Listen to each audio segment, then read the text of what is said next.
Ok, présentation donc de ce micro sans son qui est livré avec une superbe housse, je vous montrerai ça après, avec donc dedans des petites mousses pour le micro. Hop, du coup on va ranger au fur et à mesure une petite boîte en fait qui va permettre d'être mise sur un appareil photo ou une caméra. Voilà, le chargeur qui va bien, chargeur d'ailleurs qui est double USB et micro USB, pas mini USB mais micro USB, qui va en fait pouvoir charger du coup les deux terminaux ici, on verra ça après. On a ensuite le petit câble XLR qui va bien et qui va aller sur le récepteur, on verra ça tout à l'heure.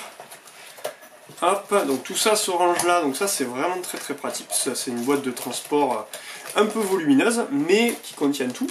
Donc les petites mousses pour éviter de prendre le vent. Le petit micro qui est ici avec un petit fil vraiment très très petit, moi j'ai peur sur la longévité. Et donc ce câble là qui va aussi aller sur le récepteur. Là il y a un petit manuel.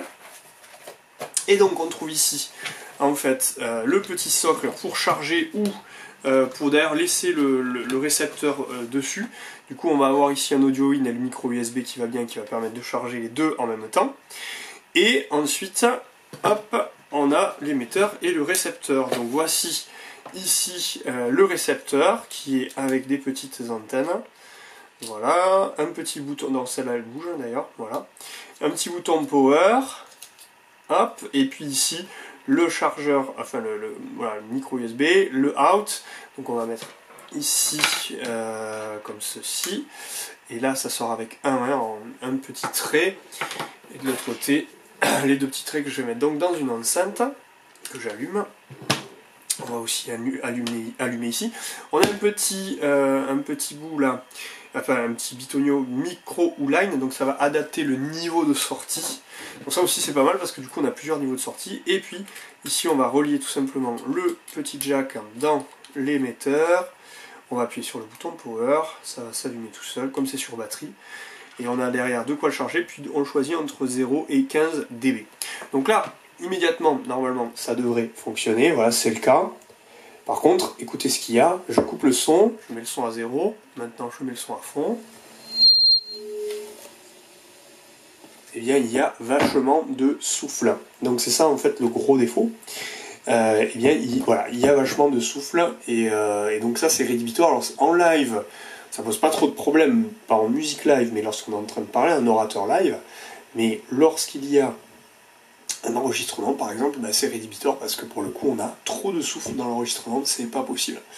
Donc voilà. Alors là, c'est vrai que comme ça, voilà, pour augmenter le niveau de sa voix, par exemple, moi qui ai du coup des capacités vocales plutôt restreintes, ça va me permettre d'amplifier conséquemment ma voix et de pouvoir avoir un niveau de sortie au-delà de ce que ma voix pourrait faire sans forcément forcer.